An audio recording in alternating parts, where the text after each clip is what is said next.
Empezar a trabajar el curso. Vamos a ver hoy. Eh, una cosa quiero decirle, voy a poner a grabar para que quede. Eh,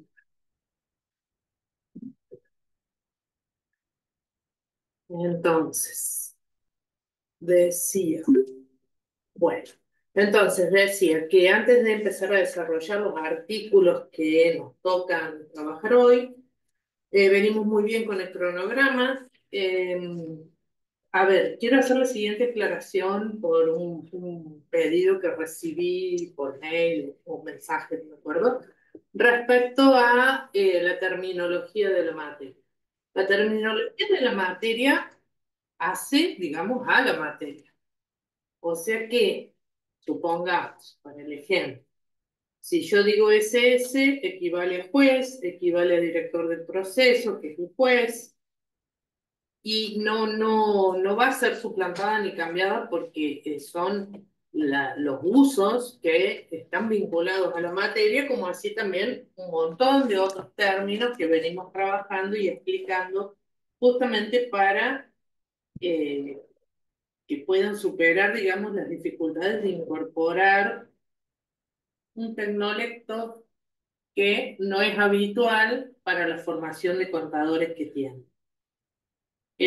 Forma parte de la materia. O sea que el lenguaje coloquial o suplantar términos cuando el término SS es un término habitual y que significa su señoría, que es la abreviatura de su señoría, y que expresa la referencia hacia el juez, hace, digamos, a la materia.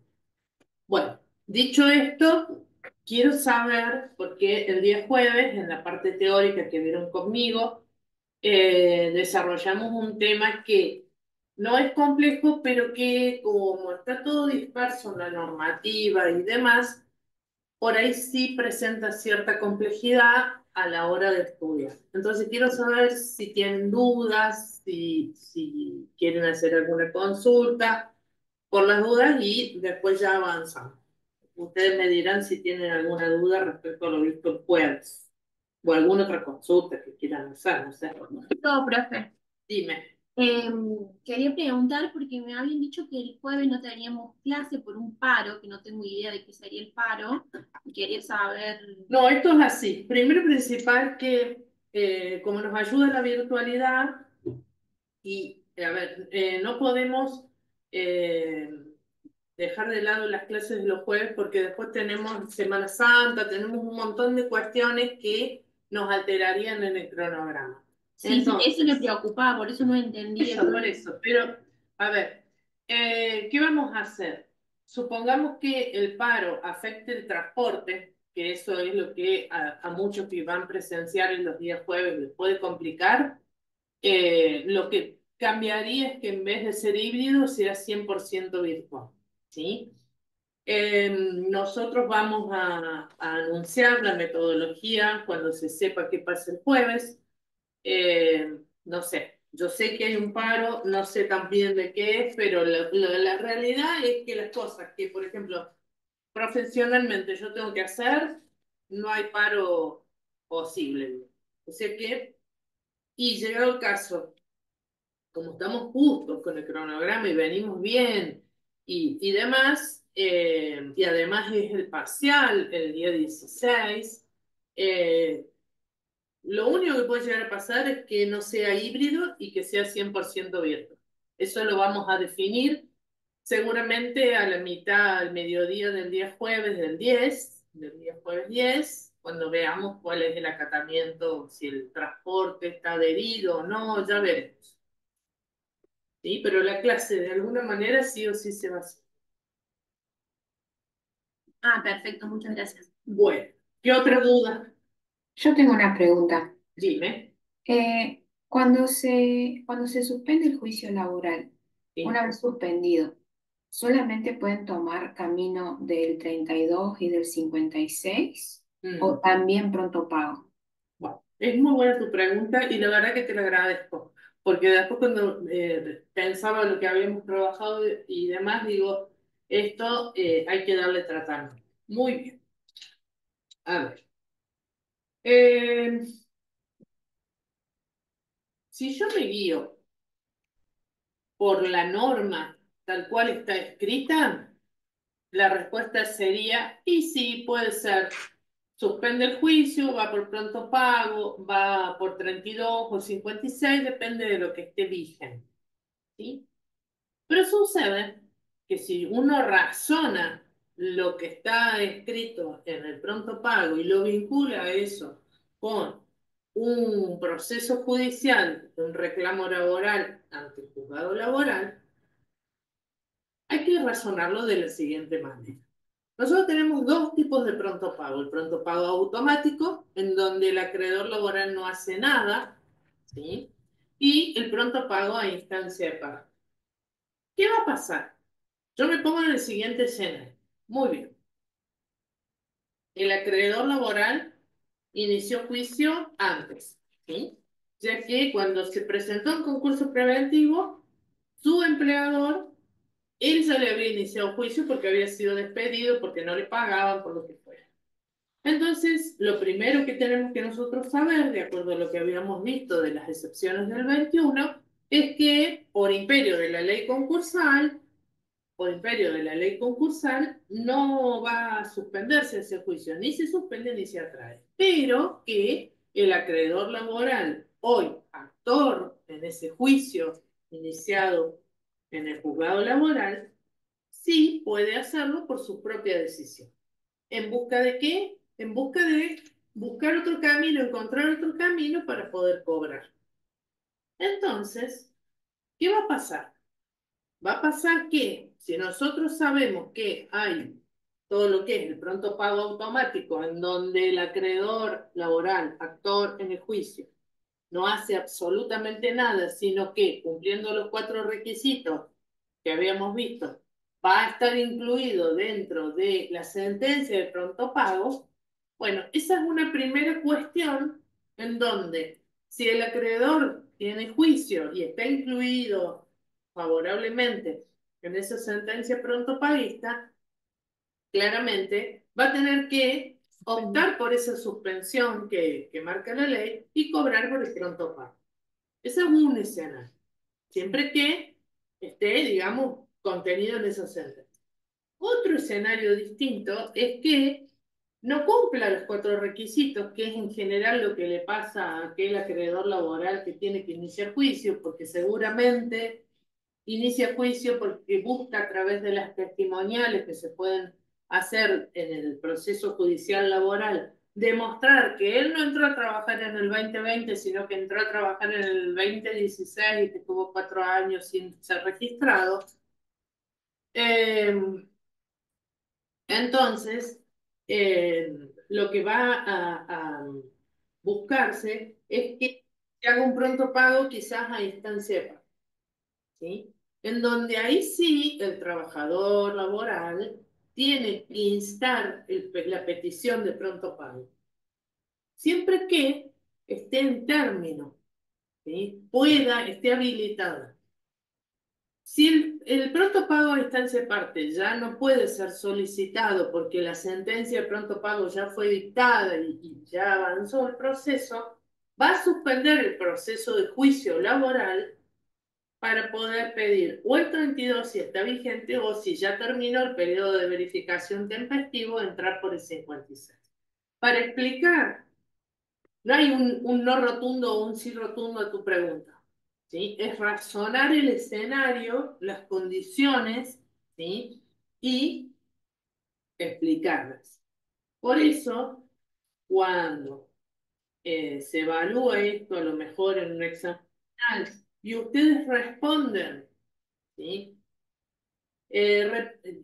Responden sin leer lo que se está planteando, ¿sí? Sin leer la pregunta, sin interpretar la pregunta, porque muchas veces se pregunta una situación y no todas, y responden todas las situaciones, lo cual demuestra que no están razonando, ni leyendo, ni interpretando lo que uno está preguntando. Además, en relación a este tema, circulan, no sé si es un examen que anda dando vuelta con el cual estudian, un apunte de esos resúmenes de un personaje que vende la materia, que la prepara, yo qué sé, en donde se ve que está mal lo que enseña o lo que dice ese apunte, porque luego responden mal y además responden sin interpretar lo que uno está preguntando. No siempre se preguntan todos los escenarios, porque si no sería un texto enorme y no les alcanzaría el tiempo. Muchas veces se pregunta cuál es la situación de un acreedor laboral, por decirles, un acreedor laboral en donde no inició juicio, pero que no sabe qué quiere hacer o cuál es su situación. Entonces, la opción es, bueno, inicio juicio porque no tengo toda la documental. Y si no tengo toda la documental, nunca voy a poder probar el proceso. Entonces voy en busca de la sentencia. ¿Por qué voy en busca de la sentencia del juicio laboral? Porque la sentencia del juicio laboral firme y consentida justamente es el título suficiente para pedir verificación, ya sea por 32 o por 56. Pero nunca, ¿sí?, por el mero transcurso del proceso de concurso preventivo, va a poder pedir pronto pago, porque pronto pago es una cuestión que va al principio del proceso, ¿sí? Y a lo mejor el proceso laboral llevó 2 años, el proceso concursal ya está casi en su etapa de obtención del acuerdo preventivo, y me ponen que van a pedir pronto pago. Bueno, son todos esos escenarios que hay que razonar. Y por eso la respuesta a tu pregunta no es un sí o un no de manera rotunda. Es razonar y poner en contrapunto, digamos, las dos situaciones. Profe, entonces si yo había iniciado un juicio laboral y entro al pronto pago automático, por ejemplo, porque Ya tenía todos cobras los por el pronto requisitos, pago automático, entonces no continúas con el juicio laboral. obligatoriamente. O sí continúas por aquellos rubros que no hayan entrado en el pronto pago. Ah, pero obligatoriamente me tengo que adherir al pronto pago. Es que no es que obligatoriamente, es una cuestión de buena fe. Porque si a vos te pagan por el pronto pago automático todos los rubros que entran por el pronto pago automático y solamente te queda algún rubro que no entra dentro del pronto pago automático porque no tiene doble privilegio o por lo que fuere, solamente debieras continuar el juicio que suspendiste pero que ya tenías iniciado por los rubros que no podés cobrar por el pronto pago, pero no continuar el juicio laboral para luego intentar cobrar lo que ya cobraste, por el principio de buena fe, ¿no? Ah, ok, ok. O sea, te Bien. van a pagar sí o sí por el pronto pago automático. Si estás por el automático, sí, porque vos el automático no haces nada como acreedor, sino que si cumplís los 4 requisitos y estás dentro de la sentencia, ya está. Entiendo. ¿Mm? Bien. Profe, Señora, en los requisitos del pronto pago automático, en la diapositiva decía primero remuneraciones debidas al trabajador, después decía indemnizaciones. sí, ¿Eso se refiere a que las remuneraciones tienen que ser esas indemnizaciones o entra cualquier tipo de remuneración? no entendí, ni no entender. ¿Qué onda? Porque cuando usted dio la clase dijo, o sea, cuando leyó la diapositiva, lo leyó como remuneraciones debidas al trabajador, como si fuese 2 puntos, indemnización tal, tal y tal. No, Pero mi pregunta es si es solamente por las indemnizaciones o un sueldo normal también entra.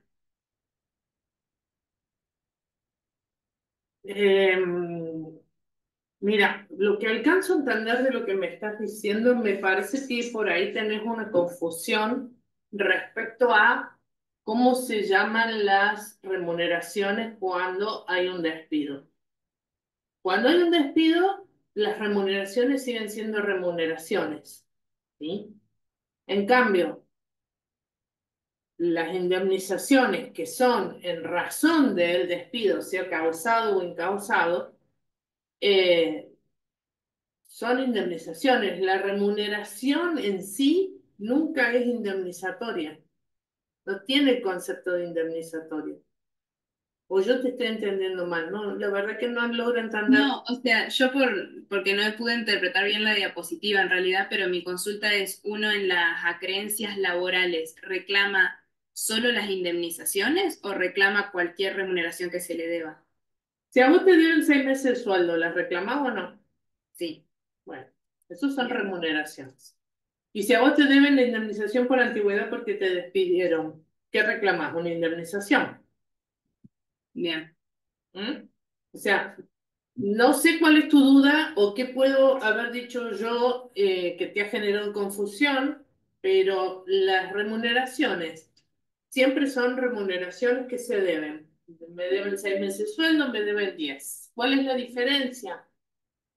Que los 6 meses de sueldo tienen lo que se llama a nivel concursal el doble privilegio y a nivel laboral también, ¿no? La ley de contrato de trabajo. Y las remuneraciones debidas al trabajador, mientras exista vínculo laboral o cesado el vínculo laboral, si esas indemnizaciones, esas remuneraciones, por ejemplo, le deben 10 meses, 6 van a tener doble privilegio y 4 van a ser créditos comunes, sin ningún tipo de privilegio. Eso fue sí lo que yo dije en un momento, ¿sí? Ese ejemplo de 10 y 6. Pero las remuneraciones, esté cesada o no la relación laboral, siempre son remuneraciones, ¿sí? Las indemnizaciones se generan a partir del cese de la relación laboral, por despido o por lo que fuere, por renuncia, si se debe algo, X. bien, perfecto. Remuneraciones son siempre remuneraciones, sueldos. Sí. Y ¿Mm? tengo otra consulta. Sí. No me queda claro a qué se refiere cuando eso de suspendo, atraigo, no traigo, ¿a qué se refiere con atraigo? Vos no has estado en las clases teóricas Sí, anteriores. sí, sí. Fui presencial y todo, o sea, entendí lo del fuero de atracción y todo eso, Ujú, pero no entiendo, o sea, si es que los juicios, ponele de familias, divorcios y demás, eso se suspenden, pero con ujú. el concepto de atraigo los empieza a llevar el mismo juez que te lleva al concurso. Claro, se atraen al juzgado del concurso y los procesos de contenido patrimonial, salvo las cuestiones laborales de hipoteca y prenda, ¿sí? Que continúen estos tres en el juzgado de origen, se atraen al juzgado del concurso. Y es el juez del concurso el que decide. No obstante, no obstante, eso es lo que marca la norma, ¿sí? Hay juzgados que entienden que hay juicios de conocimiento, de responsabilidad civil y demás, en donde a pesar de haber contenido patrimonial, lo cual implicaría que se suspende y se atrae, se suspende su trámite en el juzgado de origen, ¿sí? Y se atrae en el juzgado concursal para que el juzgado concursal dicte sentencia, porque hay un contenido patrimonial que afecta al pasivo, que afecta a la prenda común de los acreedores, porque en vez de ser 10 acreedores, probablemente sean 11, porque hay un acreedor que se va a generar cuando ese juicio de contenido patrimonial tenga un fallo adverso en contra del concursado, ¿entiendes? Ese es el sentido común del suspendo, atraigo, no suspendo, pero no significa el no atraigo, no suspendo significa que continúa ante el juzgado de origen, caso los juicios laborales, ¿sí? Eso no significa que no tengamos un mayor pasivo. Aquellos casos en donde no se suspende ni se atrae, el síndico será parte en el proceso de tal manera de tener noción de cuánto más vamos a tener de pasivo contingente. ¿Por qué hablamos de contingente? Y porque son procesos en donde en general el concursado va a ser condenado y podemos llegar a tener entonces un pasivo mayor. Hoy creemos que por sentencia de verificación el concursado tiene un pasivo firme y consentido porque no está revisionada la sentencia de verificación de 100 millones de pesos. Pero tengo un contingente cuando se resuelvan los juicios laborales a lo mejor de 50 millones de pesos, más costas, más intereses y demás. Entonces, mi pasivo realmente no es de 100 millones. De 100 millones más los 50 millones que tengo dando vuelta en los juicios laborales. ¿Se entiende? Sí, perfecto, gracias. Bueno. ¿Alguna otra duda? Yo tengo una pregunta más, profe. Dime. Cuando habló de que la sentencia laboral, si es apelada, se entiende que no está firme y por lo tanto no te sirve para... No es el como- título porque no está firme y consentida. No es apelada a la sentencia laboral, sino recurso de casación, pero no importa. Eso, recurso de casación. Ujú. Pero también hizo referencia a algo así que también, como que hay un plazo para pedir el recurso de casación y en ese plazo tampoco está firme por más de que no hayan presentado nada, digamos. Claro, justamente hay que esperar que el plazo en donde se pueda casar la sentencia termine. Ahí, cuando el plazo terminó, se entiende que si no hay recurso de casación interpuesto, si está firme y consentido, ya no hay más discusión sobre esa sentencia, es el título suficiente para que el actor del juicio laboral, acreedor laboral, pida verificación de créditos por el 32 o por el 56. Ok, genial, gracias, profe. Bueno, vamos a avanzar. Voy a compartirles el material de hoy. Perdón, profe, siempre y cuando lo presente dentro de los 6 meses en que queda firme. No se considerará, dice la norma, no se considerará tardío siempre que el pedido de verificación se presente dentro del plazo de 6 meses en que ha sido dictada la sentencia obtenida en el juicio laboral. ¿Se entiende? ¿Por qué? Porque la verificación tardía tiene para cualquier otro tipo de crédito, ya no o exclusivamente el laboral, una vigencia de posibilidad de ser utilizada de 2 años a contar desde la fecha de presentación en concurso. Cambiando la vía, ¿sí? La vía incidental a la vía ordinaria, si es que dentro del plazo de 2 años, desde la presentación en concurso, se dictó la conclusión del concurso preventivo, en donde ya no es más la vía incidental, sino que cambia la vía ordinaria. ¿Sí?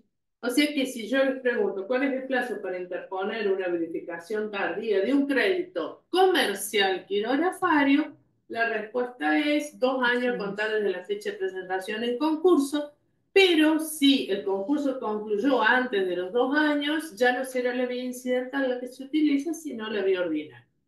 En cambio, si la pregunta es cuál es el plazo para interponer una verificación tardía de un crédito laboral, la respuesta es que va a ser que no se considerará tardío, no se considerará fuera de término si dicha sentencia, dicho pedido de verificación tardía se interpone dentro de los 6 meses, por más que hayamos superado los 2 años, dentro de los 6 meses en que ha quedado firme la sentencia obtenida en el juicio laboral.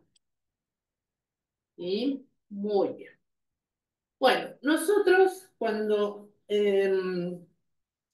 hicimos antes de hacer toda la parte de créditos laborales, el jueves pasado, habíamos terminado de desarrollar los efectos que produce la sentencia de apertura del concurso preventivo. Ahora habíamos llegado al 25, viajes al exterior y demás. Ahora vamos a continuar con cómo se le da publicidad a este estado de concurso preventivo que tiene el deudor. ¿Sí? ¿Cómo se enteran los acreedores de que fulano de tal está en concurso preventivo? ¿Y cómo son los medios de comunicación? También vamos a trabajar cómo son los medios de comunicación que tiene el juzgado con los acreedores, con el síndico, con el deudor y demás. ¿Qué dice el artículo 26? Dice notificaciones.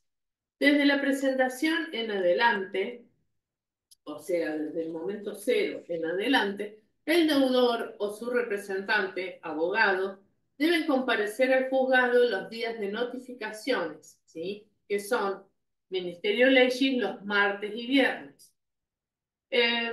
Todas las notificaciones se considerarán notificadas por esta modalidad, salvo que el compareciente demuestre su presencia en barandilla del juzgado y no haya podido revisar el expediente, dejando constancia de tal situación en el libro de secretaría. Actualmente se notifica por cédula, Y bueno, antes, cuando estaba restringido el acceso por la pandemia y demás, había que sacar turno para ingresar al tribunal. Hoy es de acceso libre, felizmente, gracias a Dios. Lo cierto es que este artículo 26 establece que el deudor o su abogado, que en general es su abogado, deben comparecer los días martes y viernes para pedir el expediente papel, cosa que ya no existe, y notificarse de las actuaciones.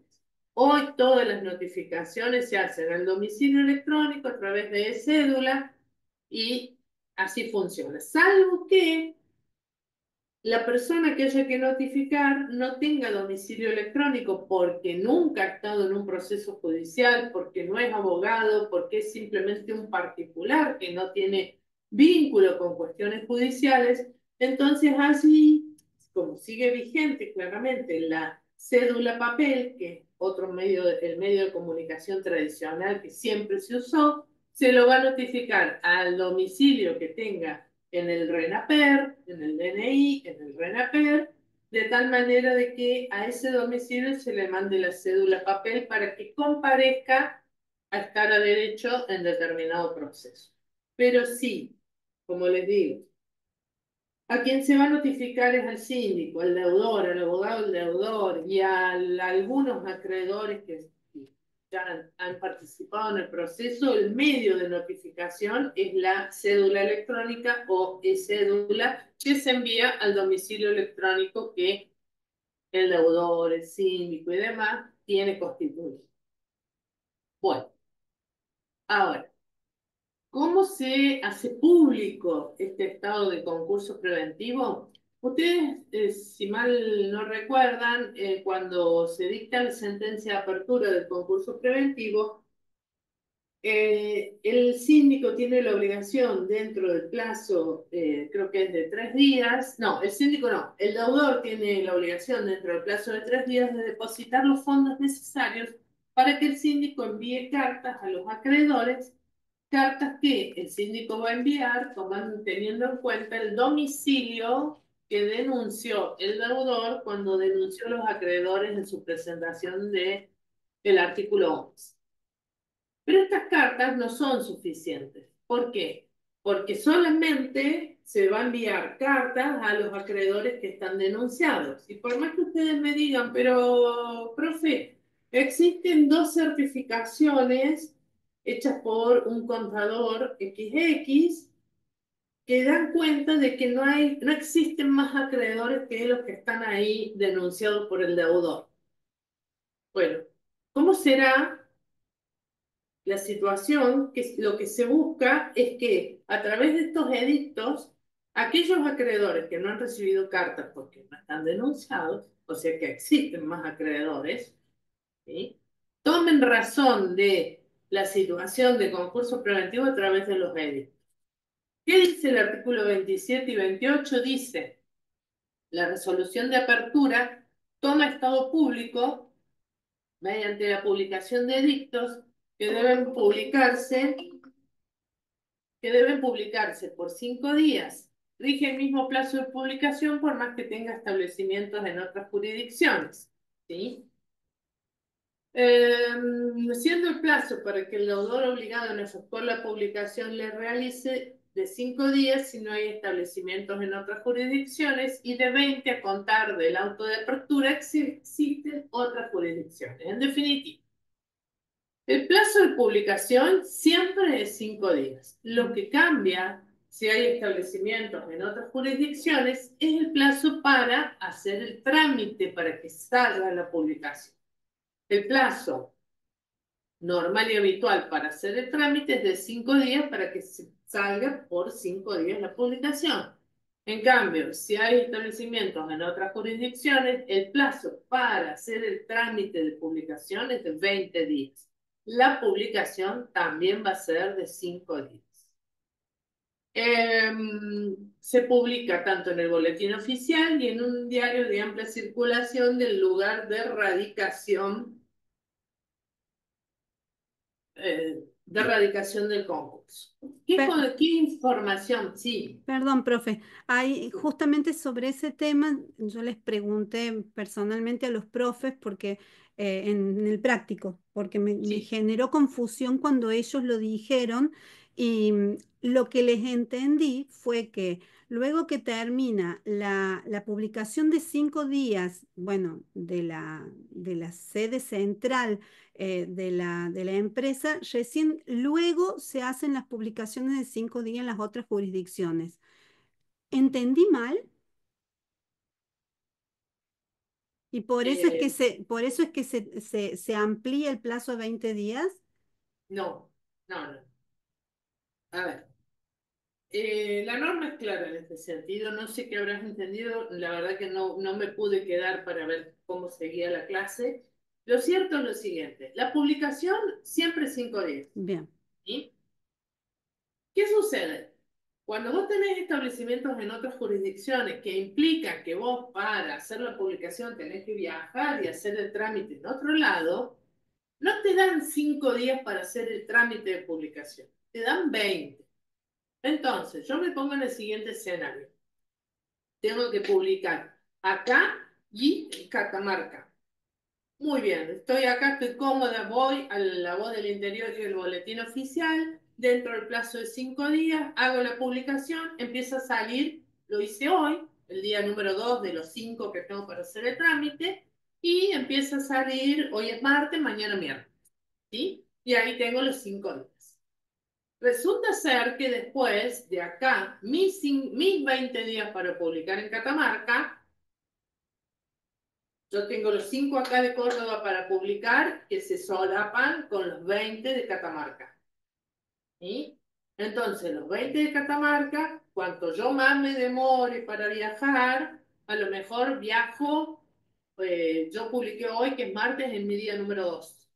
¿Sí? Mañana empieza a salir. Y resulta ser que yo viajo el día quinto a Catamarca. ¿Sí? Estoy dentro de los 20. Se solapó con el de Córdoba. No es que me empiece a contar, no, porque son plazos para hacer el trámite. ¿Se perfecto. entiende lo que Sí, estoy sí. diciendo? No sé cómo, No, no lo es que pude ahora, ver. es que ahora está más claro y más razonable. Por eso es que volví sobre la pregunta. Gracias, profe. Por nada. ¿Qué tienen que Profe, decir? una consulta. ¿Los días siguen siendo hábiles y judiciales?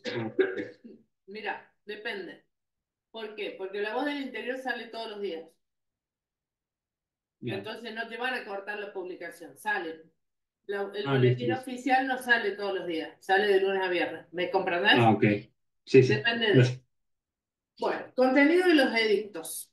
Deben contener datos precisos y yo le agrego a esto inequívocos, porque está tomando estado público. Entonces, si el concursado se llama Juan Pérez, que es un nombre habitual y común, tiene que tener todos los datos de tal manera que no todos los Juan Pérez estén en concurso preventivo. ¿A qué me refiero? DNI, domicilio, actividad, ubicación.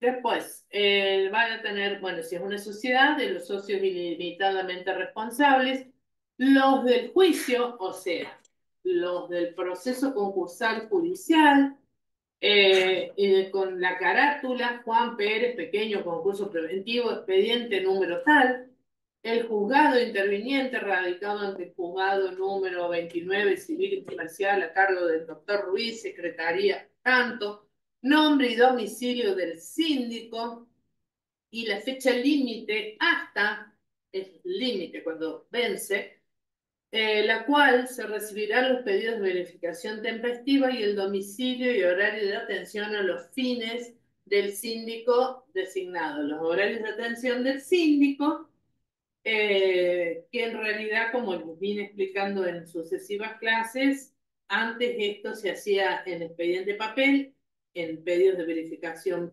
papel, hoy son pedidos de verificación digitales. Para el caso, en lo que es el proceso de Vicentín, se habilitó una casilla de email donde se recibían todos los pedidos de verificación, tanto el escrito del pedido de verificación como la documental, en digital. Nosotros en el proceso de Molinos Cañuelas habilitamos un sistema de una aplicación para pedir los pedidos de verificación en donde se subía el escrito, los acreedores subían el escrito y se hasheaba ¿cómo se llama? La documental, de tal manera que no pudieras tener ningún tipo de alteración y demás, y a través de eso se recibieron los pedidos de verificación. No obstante, lo cierto es que al menos en Molinos Cañuelas, el tribunal dispuso que quedaban habilitadas las dos vías. El expediente papel, que sigue vigente porque la norma sigue vigente, y el pedido de verificación digital, que en su mayoría, los casi 1000 acreedores usaron, pero hubo una pequeña cantidad que quiso pedir verificación a través de lo que es el pedido de verificación que está regulado en la ley, en papel, digamos, y así hubo que recibirlo, porque bueno, está vigente la norma, ¿sí? Bueno, justificación. El deudor, obligado a efectuar publicación, tiene un plazo también de 5 días a contar desde el primer día de publicación de edictos para justificar en el expediente que realmente hizo la publicación. ¿Cómo se justifica? Con el recorte del aviso de edicto, del edicto y la factura que se pagó, el servicio de publicación. ¿Qué más establece? Recuerdan, como les dije, que el deudor tiene 3 días para depositar los fondos para las cartas y que el síndico va a mandar las cartas, tomando en cuenta los acreedores denunciados en el artículo 11, cuando el deudor se presenta. Bueno, estas cartas son las que están reguladas en el artículo 29. Él dice, el síndico debe enviar a cada acreedor denunciado por el deudor, en los requisitos del artículo 11, carta certificada en la cual le haga conocer la apertura del concurso preventivo, incluyendo datos inequívocos del deudor, la radicación del proceso, fecha hasta la cual podrá solicitar verificación de créditos, datos del síndico, domicilio y horario de atención, y actualmente nosotros, por ejemplo, mandábamos toda una explicación de cómo funciona el aplicativo, cómo se solicitaban las claves, cómo era el acceso y demás. En el caso de Vicentín también se daba todo un instructivo del mail, dónde, cómo y demás. O sea, a ver, ¿qué quiero decir? La norma establece un piso normativo que luego hay que instrumentarlo para que esto pueda funcionar. El plazo que tiene el síndico para el envío de cartas es de 5 días desde la primera publicación de edicto. Sin embargo, no enviar las cartas no invalida el proceso, más allá que puede ser considerado por parte del tribunal mal desempeño del cargo del síndico.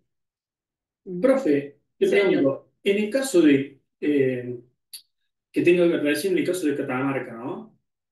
Acreedores que estén en Catamarca tienen que venir a verificar el crédito Córdoba.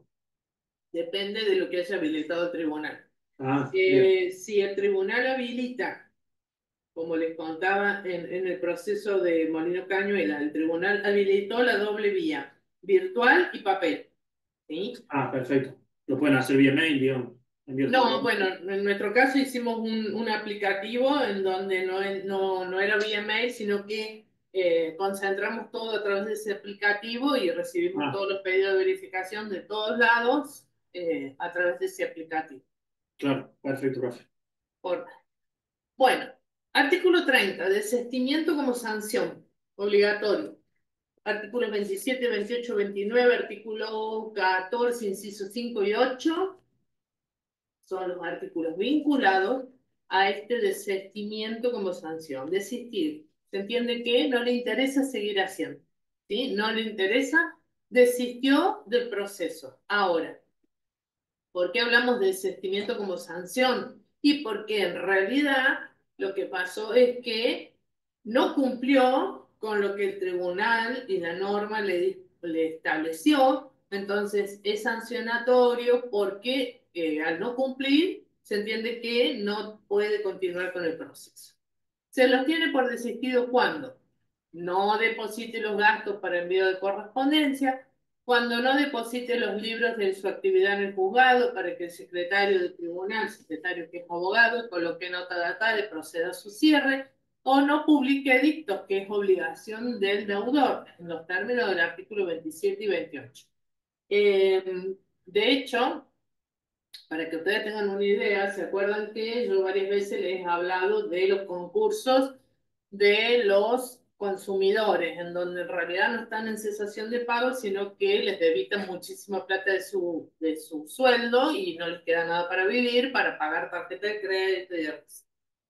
Lo cierto es que hay muchos concursos de este tipo en donde no depositan los gastos de correspondencia, entonces no se le puede mandar carta a los acreedores denunciados, entiéndase el Banco Provincia de Córdoba, la tarjeta Credifin o algo semejante, no recuerdo el nombre, y así sucesivamente son 3 o 4 acreedores, pero hay que mandar, y es poca plata, porque son 3 o 4 acreedores, no deben ser más de 10.000 pesos, 11.000 pesos para mandar cartas, pues tiene que ser carta certificada con aviso de retorno. Entonces, en un... Profe, consulta, ¿por qué se envían cartas? ¿No se puede mandar mail? No, porque la norma establece cartas y se mandan Claro, cartas. sí, sí. Bien. Capaz que cuando se reforme la norma y se ayorne un poco más a los tiempos actuales, pero además el mail no está considerado como medio probatorio, porque en realidad, imagínense que es obligación del síndico mandar cartas y puede llegar a ser considerado mal desempeño del cargo. Yo con el mail que lo recibió, que el acuse de recibo, que acá, más allá que la norma es antigua, es de 1995, bueno, encuentra su razón de ser, ¿sí? Bien, bien, Que gracias. realmente el acreedor se entere de la situación, ¿sí? El acreedor que está denunciando. Bueno, les contaba que en realidad este acreedor no depositó los gastos de correspondencia, entonces la sindicatura presentó un escrito diciendo que se lo tenga por desistido. El tribunal, como es un consumidor y demás, y es complicada la situación, le dio una segunda oportunidad. Y así todo, tampoco depositó, entonces ahora sí se lo tiene por desistido. O sea, gastó en una presentación, porque no se vayan a creer que el abogado que lo presenta no le va a cobrar un honorario, está trabajando claramente, y no continuó con el trámite. Bueno, y después tenemos todo lo que la norma establece en el artículo 31, que es el famoso desistimiento voluntario, que son los artículos 6, 7 y 8.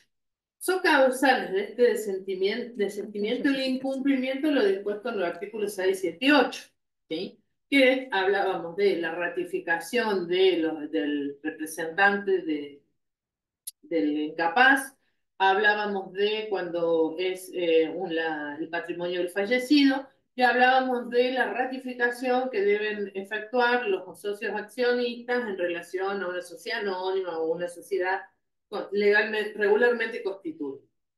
El punto es el siguiente, que este artículo 31 ofrece cierta complejidad, si se quiere, a la hora de ser estudiado, porque hay que separar la situación según el avance del proceso. ¿Qué marca la norma? Vamos a ver cómo lo trabajan para que se pueda comprender. Hasta la primera publicación de edictos, hasta ese momento no se necesita ningún tipo de conformidad. O sea, no ratificó el curador del incapaz dentro del plazo de 30 días a contar desde la presentación. Por suerte siempre es el mismo plazo, 30 días para las tres situaciones. Muy bien, no necesita ningún tipo de conformidad si es que el vencimiento de la ratificación se produce hasta la primera publicación de edictos, ¿sí? Después, hasta el comienzo del periodo de exclusividad, para estudiar esto, se aconseja estudiarlo con la línea de tiempo. Hasta el comienzo del periodo de exclusividad del artículo 43, pero para ello necesitan la conformidad de la mayoría de acreedores quirografarios que representen con su voto favorable al menos el 75% del capital quirografario. A su vez, debemos determinar cuáles son los acreedores quirografarios a considerar. O sea, lo primero que vamos a distinguir es que hasta la primera publicación de edictos, si el vencimiento de la ratificación, que es el plazo de 30 días, opera hasta la primera publicación de edictos, no necesita ningún tipo de conformidad. ¿Sí? O sea, se entiende que desistió. Muy bien. Ahora, si el desistimiento se produce desde la segunda publicación de edictos, para comprenderlo de una manera, hasta el comienzo del periodo de exclusividad, se necesita de la conformidad de la mayoría de acreedores quirografarios que representen con su voto positivo al menos el 75% del capital quirografário. O sea que estamos hablando de una mayoría que va y vuelve, biunívoca, de capital y de persona. ¿Sí? Siempre de quirografarios y siempre de 75% de capital quirografarios. El punto es, y acá viene, si se quiere, la complejidad del artículo 31, es cuáles son los acreedores quirografarios que vamos a tomar. ¿Por qué? Porque desde la segunda publicación de edicto hasta el comienzo del periodo de exclusividad, los acreedores quirografarios que vamos a tomar van cambiando. ¿Y por qué van cambiando? Porque va avanzando el proceso. ¿Sí? No es lo mismo la situación de acreedores quirografarios según la denuncia cuando habla el deudor en el artículo 11, así se produce después del artículo 35, que es después de los informes individuales del juez. ¿Sí? Del síndico, perdón. Entonces, para no desordenarnos, les voy a ir trabajando y leyendo lo que tenemos en el pago. Dice que esta mayoría, para determinar la mayoría, vamos a ver cuáles son los acreedores quirografarios a considerar. Primer punto, dice, los denunciados por el deudor, en el artículo 11, más los presentados a verificar por el artículo 32, que no habían sido denunciados, ¿sí? Para evitar dos veces al mismo acreedor. Si es que el desistimiento se produce desde la publicación de edictos, desde la segunda publicación de edictos, hasta antes de la presentación de los informes individuales del artículo 35 por el síndico. Si se produce después del informe del 35, se consideran los aconsejados a verificar y declarar admisibles por el síndico en sus informes. ¿Sí? Y si se produce después de la sentencia de verificación del artículo 36, que es la que dicta el juez, ¿sí? Se formarán las mayorías mencionadas de capital quirografario que represente los acreedores con su voto positivo al menos del 75%, computándose los acreedores quirografarios declarados, verificados y admisibles en la sentencia del 36. Inadmisibilidad. Rechazada, desistida o no ratificada una petición, las que se presenten dentro del año posterior no deben ser admitidas si existen pedidos de quiebra pérdida. Esta inadmisibilidad la volvemos a trabajar cuando trabajemos el artículo 59. ¿Sí? Son cosas semejantes que van de la mano, solo que uno proviene del desistimiento y del otro de la conclusión del concurso y demás. ¿Sí? ¿Entendieron esto? Pregunta, profe. Dime. Nosotros estudiamos el desistimiento como sanción y el desistimiento voluntario. El Sí, como señor. sanción lo comprendo porque se regulan los honorarios y bueno, eso vendría a representar la sanción para el deudor. Ahora, ¿de ¿Por qué se qué? regulan los honorarios? No, para. ¿Qué tiene que ver la regulación de honorarios como sanción? Y porque hay regulación de honorarios al momento en que Sí, pero no tiene sucede. nada que ver. No, no, la Ah, no sanción es es la porque. sanción. Ajá, No, no, la sanción es porque puso en funcionamiento, hizo nombrar un síndico, puso en funcionamiento el tribunal, hizo un montón de cosas para después no cumplir la sentencia de apertura. Porque el que es obligatorio como sanción es el que no deposita los gastos, no trae los libros, no publica edicto. Entonces, ¿para qué vino? claro. Esa es la sanción. ¿Me entendés? Ahí va. Inadmisibilidad, rechazada, desistida o no ratificada una petición, desistida una petición, si se presenta dentro del año posterior, no se lo van a admitir. Esa es la sanción. Ahí va, ahora voy queriendo entender. Perdón, profe, pero se me No, ha hecho una pero, ensalada. ¿qué tiene que ver los honorarios? Más allá de los honorarios, a ver, sí va a haber regulación de honorarios, son 2,50 pesos. Pero no es lo más importante. Ahí está. Lo más importante es que no va a poder volver a insistir, a volver a tocar la misma puerta, porque cuando la tocó no cumplió, entonces, oiga, mijito, váyase a su casa. Claro. Ahora sí. O sea, la sanción sería que dentro del año no podrías pedir de nuevo un concurso preventivo, digamos. Sí, señor. Perfecto. La misma puerta. Lo estoy Y, escribiendo tal cual. escuchen, Sí. esta última parte, si existen pedidos de quiebre pendientes. A ver, esta historia, en la práctica, Ay, sí.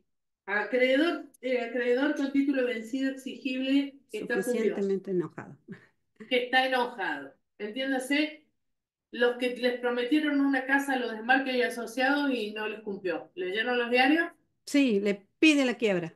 Muy bien. Hay un pedido de quiebra que está asentado en un juzgado que todavía no tiene trámite.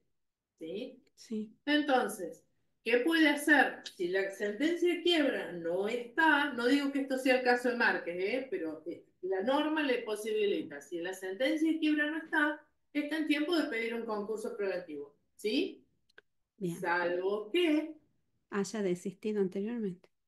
dentro del año, por más que existan pedidos de quiebra pendiente, no va a poder hacer uso del concurso. ¿Se dan cuenta? Fantástico. No digo que sea el caso de Márquez, pero sí lo traigo porque están todos los diarios. Claro, porque está ¿Bien? justo. Bárbaro, gracias, profe. O sea, profe, ¿pasa derecho a la quiebra?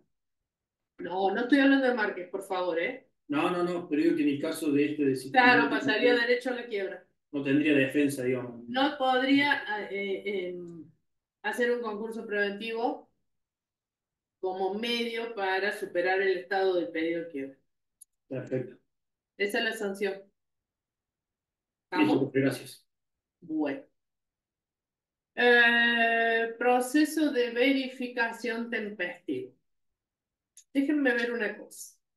Quiero ver porque este tema es un tema recontra importante y no quiero cortarlo y yo tengo que terminar la clase a las 7:05. Bueno, yo sé que me van a amar en este momento, o sea, todas las cosas feas que dicen de mí en este momento van a quedar en la nada. Vamos a dejar la clase de hoy hasta acá.